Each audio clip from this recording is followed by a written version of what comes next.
Hello everyone, I'm Professor Geek. Welcome back to my channel.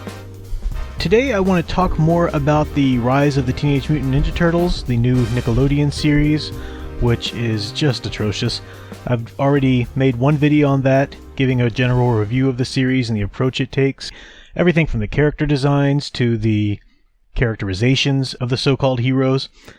Today, though, I want to do another one of my videos that examines the arguments being made within the conversation across YouTube, Twitter in general, whatever. Just like with the She-Ra series, we see the one creep up a lot. It's a cartoon. You are taking this way too seriously. Why do you care so much? Well, just the fact that someone's taken the time to ask me why I care proves that it's worth taking the time to care about, because that person is taking the time to ask me why I cared to take the time to criticize it. So that's a silly first-ditch attempt at trying to dissuade people from criticizing the series. Secondly, cartoons such as hero fiction like the Teenage Mutant Ninja Turtles that have been around quite a long time have their own mythologies, and mythology affects people. It's not just TV, they're not just stories. Mythology has an effect on psychology and culture. This is not hard to understand. Another argument that's leveled at any critiques of the series quite a bit is that they're just teenagers. So in my first video I talked about how there's simply no focus on responsibility at all. The focus is on comedy. There's no desire to teach or provide any sort of character as a role model or anything like that. And people say they're teenagers, for crying out loud. They're teenagers. Of course they don't need to be responsible. And, times change. This is our teenagers today. This is an absurd argument. Yes, they're teenagers. You know what part of their name is? Ninja.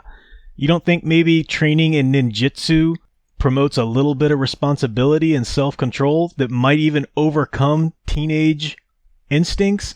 I mean, come on, this is silly. Secondly, you've taken established heroic figures who were there to be role models for children and broken them down into irresponsible comedic figures. That's not acceptable. That's quite a different thing from simply writing a new cartoon about some silly, irresponsible characters just for comedic value. And then this idea about times changing. Times change, but teenagers don't change. The technology, the pressures, the effects around them certainly change, but basic human progression through levels of maturity is strikingly similar across history, at least within a generally similar societal structure. In other words, we're not living in a time where a 13-year-old is considered an adult and would certainly act far more responsible than a 13-year-old in today's world or something. That's not the kind of times changing from the 80s, 90s to now that we're talking about here. So it's ridiculous to say that times have changed, now teenagers are supposed to be irresponsible. That's nonsense. Another argument is that this series is about their development. They're going to develop into the heroes, and that's what it's trying to show. Give it a chance. Stop being so negative right off the bat. How are they going to develop? The thing that kills that argument is the series' characterization of Splinter.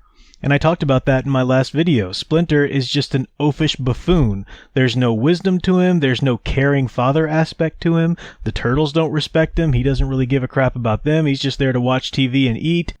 How are they going to develop into the heroes that we know and love? The show clearly isn't built toward that, at least in any sort of believable and effective way that would resonate with children.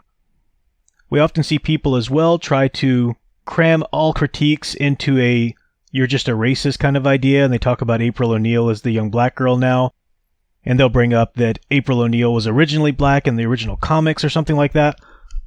First of all, April O'Neil's race in the cartoon is just a scratch on the surface of people's problems with this series. She could feasibly be any race in the world as long as she's written correctly, with a relationship to the turtles of a feminine presence that resonates properly in the mythology, as it did in the original cartoon. People seem so quick to think that the first incarnation of anything is clearly the best, or that's the standard, that's the rule. That's not the case with mythology. The first incarnation is often awkward. The first incarnation is yet to be developed by an audience.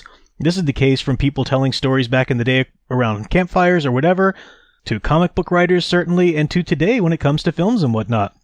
The first incarnations of a character or a story that's going to develop and resonate within society certainly contains the DNA of what it will become, but it has to be shaped by the public perception a bit. Superman did, for example. The original Superman was more of a trickster, couldn't even fly. I mean, that's well documented. That's not the iconic Superman you think about when we say the word Superman anymore, because that had to develop within those first few years. It had to be molded into what the public needed. I've heard people try to talk about how great the animation is in terms of the actual animation of movement and whatnot.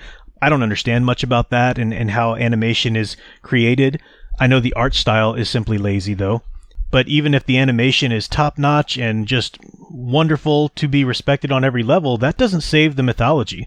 That doesn't save the presentation of these characters or the story by any means. If the animation is great, use it for an example for animation classes, but that doesn't save the series in any way. So, just a short video, but I wanted to address some of those points because I see the same thing leveled again and again and again. And of course you can't sit there and respond to every little argument that's made against it, because a lot of people, even when they're making these arguments, they've simply already decided that they're going to support this no matter what. It becomes an identity issue, and it's not really about having a back and forth. But when you see the same kinds of things over and over and over again, they do merit some sort of response. So that will be the end of my take on the subject, unless more developments happen with the series or whatnot. I'm certainly not watching it or following it or anything. I think it's interesting that the original 1987 series has been pulled from Amazon. You can't even order the original discs. You have to find them used. And I don't know the specific reasons behind that, but I think it's telling that suddenly you're unable to obtain the original incarnations that resonated with so many people. I don't know about the 2003 series or 2012. I haven't checked into those, but that's marketing. I will be back with more videos soon about cartoons, comics, movies, lots of geeky hero stories to come. And until then, keep enjoying and digging deeper into the hero stories you love. Thanks for watching.